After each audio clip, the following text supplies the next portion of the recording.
Hello and welcome back to the third round. The Layout 2025 series continues. In the last episode, we assembled the baseboards. Today, we'll aim to install the main lines, and we will cover a few topics based on some of your questions along the way. Throughout the series, track plans and link to relevant reference information will be available in the video description. I am afraid that despite all my efforts, I have failed to keep the length of this video to the maximum 15 minutes I was aiming for. So, for the skippers among you, I have set chapters up so you can navigate the video easily. Last thing before we start, if you end up liking this video and you want to support the channel, please be sure to hit the like, subscribe and alert button before leaving today. Super thanks are also available if you feel the content deserves it. Whatever the option you choose will be much appreciated. Many thanks! Now let's head over to the room. And there we are. Compared to the end of the last video, things should appear tidier now. I have put the tools and wood scraps away, and I shifted a few things to their final position. This freed the center of the room, where I will be spending most of my time. I was really looking forward to not having to walk like an Egyptian every time I need to reach for something. It looks like this will be the case. Very nice. I also spent time washing the tiles I had fitted last time, and the garage has been vacuumed. I also rearranged the posters on the wall, so I have something above the whole length of the layout. This left an ugly strip of bare concrete on show at baseboard level, but I have a plan for this. I will install some form of background for our viewing pleasure. I haven't decided what type yet, but I know that I will use some light PVC boards as a base. They are about 2 to 3 mm thick. I haven't shown this last time, but I have already fitted supports for them, which I'll just need to raise when the time comes. They are just strips of MDF that are held by a bolt. But all that is for later. If you are not familiar with the channel, let's set expectations to avoid disappointment. My layout will be nothing else than a large temporary train set. No piece of track will be screwed down, and anything elevated will be freestanding. This should give you an idea of the type of content to expect. So it's time to lay some track. I am going to need a few things. The track plan first, of course. I designed it using a software package called Rail Modeler Pro for Apple Mac. It offers a companion app I can use to download and view the plan on my tablet. This saves having to handle many loose sheets of paper, with the benefit of being able to zoom in or out as required. Quite useful, especially for the over 40s. I'll prepare a few tools to bend things back in shape if need be, so a pair of pliers, and I'll keep screwdrivers within reach just in case. I'll also need a feeder track with long wires, and a driving transformer, a working locomotive recently serviced with clean wheels, and some track, of course. Let's talk about that for a bit. I know some of you have been buying up track over time, sometimes over many years, and you probably have a crate somewhere full of stuff waiting for the big day when the build of your dream layout finally starts. There is a good chance the previous guy did the same and never got to it, so it could have been decades since the track was last used. Using such track out of the box will only cause trouble. There are several factors at play here, so it is worth spending some time on a bit of maintenance before installation. Each piece of track needs to be inspected for breaks or missing parts. Under the track bed, the plastic supports for the point contacts need to be intact, Any break is likely to introduce shorts, which can be difficult to find once the track has been fitted. Also make sure fish plates are present. There should be one at each end. It is not a major problem if they are out of shape, but they need to be there. If any of these things is not right, you have to be ruthless and throw away the offending item immediately, or it will find its way back among the working track and come to bite you later on. If you are a person who never throws anything away, it is time to take a deep breath and go for it. The supply of M-Track is still plentiful and affordable. If we then turn to the rails, they will be oxidized and no doubt rusty in places, which is unavoidable with steel track. This all needs removing, and for this I use a track rubber. This tool has been the object of a lot of hatred lately, which in my view is totally unjustified. I will not go into this here, and if you were tempted to leave a comment on the topic, I would urge you to take this to your favorite railway forum instead, where no doubt a large audience is waiting to interact with you on the topic. But please keep the comment section peaceful. So, I use the track rubber with a very light pressure and a back and forth motion until the track changes color. This might require a bit more pressure on rusty areas. Whatever tool you are using will produce some residue that will need removing.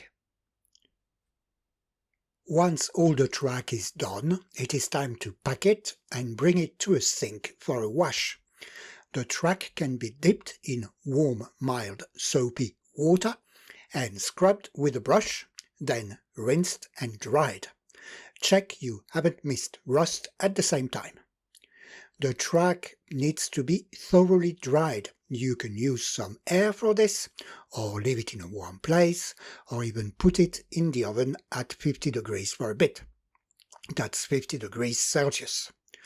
Of course, turnouts and switching tracks and other track types that use cardboard as electrical insulator will have to be treated differently, for example by rubbing a damp cloth or scrubber and then wiping it clean whilst avoiding contact with water-sensitive areas. Once dry, you can do a quick pass with a bit of track cleaner on the rails. You'll need to check the claims on the side of whatever product you are using, but a lot of them leave a protective coating behind that will help keep the rust away. I have been using Track Magic for many years now, and the claim seems to be true. But this is only an optional step. In general, running trains regularly will keep most of the rust away. If you are going to use switching tracks, you might want to check them at this stage as well. Check the contact springs touch the track bed when the lever is actuated, and that the lever reverts to an upright position when released. If this doesn't happen, then an adjustment is needed. I have put a link to a video I made that describes the procedure to follow at the top now. Okay, with all this out of the way, the build should go a bit smoother and, most importantly, help to maintain focus on the task at hand. What happens next is not rocket science. I like to proceed methodically in all my builds, so I start with the track, focusing on achieving a smooth ride and good conductivity. Anything else will be dealt with at a later stage. I like to start from a good reference point. Corners are usually good for that, and I have added the baseboards to the track plan to help me eyeball the right distance from the edges. I lay about 2 meters of track, checking the joints to make sure everything is level. A simple feel with the fingertips should reveal any problem, for example, wrongly inserted fish plates. Each joint should feel smooth. If the finger gets caught, then something is wrong. I then attach my feeder track to the end of the section and test it with the locomotive. The most common issues at that stage are either oxidization, easily fixed with the track rubber, or a lack of connectivity between the center contact springs on a track junction. Here we just need to bend the spring back into shape so it makes good contact with the next one. Once the problems are resolved, I proceed with the next 2-meter section. If feeder tracks are laid, I test them at that stage too. The same applies for my bridge and ram sections. I use the very old Märklin metal ones that have been out of production for just over 50 years now. The track care and maintenance advice I shared earlier is the same as track is embedded in those elements. Some of you asked about grades, so let's quickly look at those. With the metal bridges, the pillar system gives a 6 mm rise per section of track, which roughly works out at 3%. With the later plastic bridges sold to this day for M or K and C track, the pillar system is more modular, with a minimum of 3 mm rise per section, so roughly 1.5%. The percentages are calculated based on a straight section of track measuring 18 centimeters in length.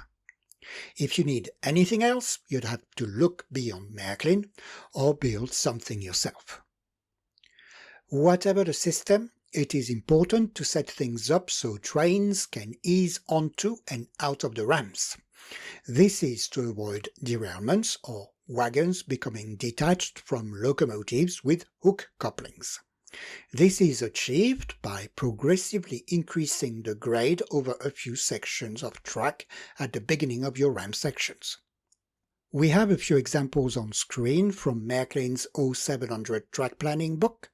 The ram starts gently, going to 2.5 mm first, then up by 3 mm to 5.5 mm, then up by 6 mm to 11.5 mm, and up by 6 mm for each following section until the desired height is reached. The second example is steeper, but starts the same way with a progressive climb rate up to 11.5 mm, then a steeper 9 mm rise per section until the desired final height. You can combine elements to go steeper. How steep depends on what you want to use. I would recommend trying different settings on a test setup with your heaviest train and use the results to guide your track planning. I kept to the standard heights for my bridge system, so the first track goes up to 3 mm, then to 6 mm, and rises by 6 mm per section thereafter. I will only go up to 30 mm as the elevated section is just meant to give the finished layout a bit of height. So I just proceeded a few bridge sections at a time. Note that I am using a homemade feeder bridge element in the middle of the elevated section. I just soldered a wire to the center contact rail and another one to the metal base for the ground return. And I then finished up with a bit of testing. I next laid track at ground level along the bridge to cover the harder to reach areas, then proceeded with the curve at the end of the layout until I got to the edge. It was time to fit the last remaining board. The positioning doesn't need to be exact.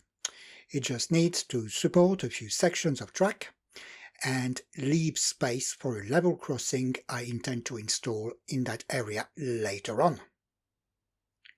After drilling a few holes and with the help of a few bolts, the board was fitted. It looks a bit wonky now, but it will be supported by a trestle later on. I then fitted cut-to-size mats and fitted the track, and I could then proceed and complete the loops. At that stage, the loops might have been complete, but something was not right. I should have had more space in the center of the layout. So I had either made a mistake or simply needed to shift the track. Either way, I needed the center crossing in place before investigating what was happening. And with the crossing in place, I definitely had a problem. What followed was a few hours of paranoia, where I checked the track over and over again. In the end, all I needed to do was shift the bottom of the loops down a bit on both sides. The flexibility of the fish plates is enough to introduce deviations with M-Track, fractions of a degree at a time, and this can add up to huge differences over longer runs, as was the case here. But we got there in the end, and with that problem solved, I spent a bit of time with some adjustments on the crossing. If we look at the behavior of the shunter, it is okay on the first diagonal pass, but on the other side it is very wobbly. Now, there is always going to be a bit of wobble on the 5207 double slips I use here, but this is too much. This has to do with the compensation bits needed with these crossings. Their reference number 5208, 8 mm in length. If I check the track with my fingertips, I can feel that they are not lined up properly. My fingers are also catching here and there. And that is the same on the other side. So I need to adjust that, because it can be a source of derailments and cause excessive wear on traction tires. The 5208 is probably the only reference that was changed by Märklin over its lifetime. There is the most recent one here, and now the older type with center contact springs. They both work the same on the surface, with a sheet metal sleeve leading to a fish plate on each side. This sleeve easily gets bent during assembly or disassembly. To adjust them, I use another piece of track, insert the 5208, then bend the sleeve back in shape with a pair of pliers so it lines up with the rail, both at the top and on the inner side. And with that done, I can refit the compensation bits, trying to be as careful as possible, and I can fine-tune my adjustment if necessary at that stage too. Now let's try the shunter again. There we go. Not perfect, but much better. So the main lines are done, and since we have smashed through the 15 minutes ceiling I had aimed for, we might as well see if a full train can negotiate them to finish the video. I have put together a spares box special with a bit of everything, so let's see how this goes. We'll start with the outer loop.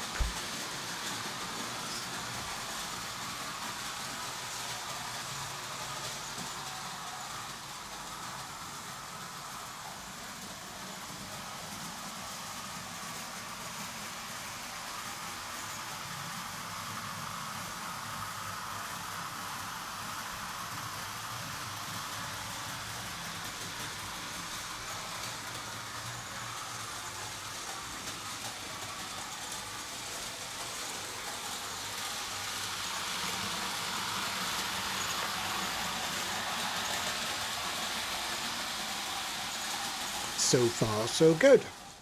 Now let's try the inside loop.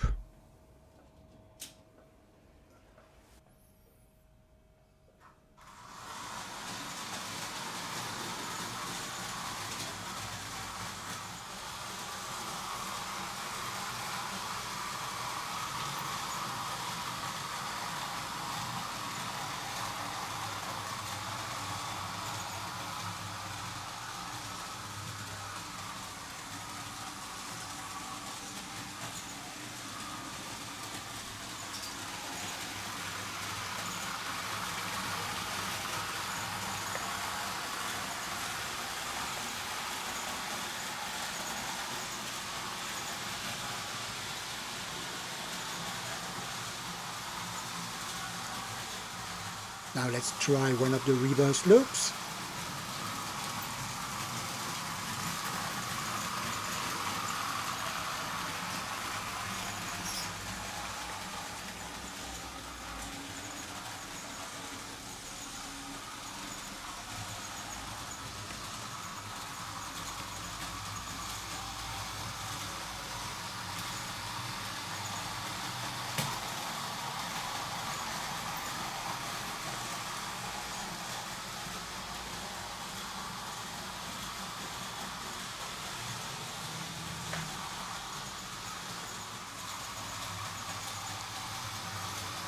And we'll go for a figure of 8.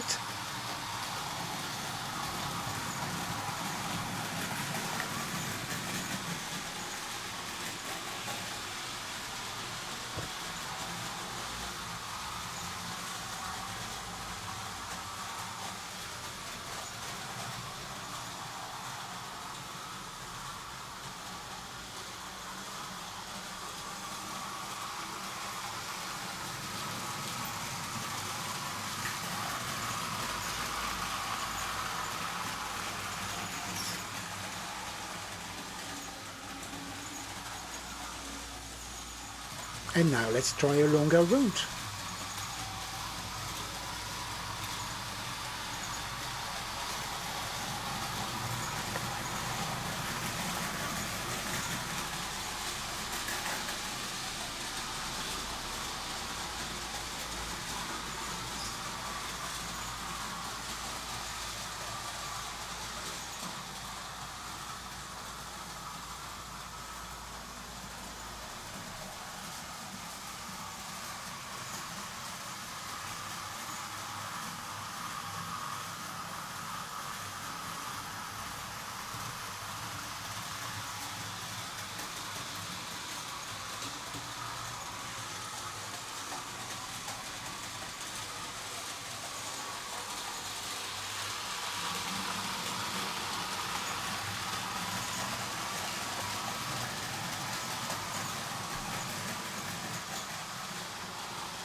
So, this all looks quite promising. There are a lot of routing options which offer a lot of play value, and the rolling stock seems to be behaving itself on the track. So I think this is good enough to proceed to the next stage, which will be to install power circuits, and we'll cover this in the next episode. Thank you very much for spending so much of your time with me today.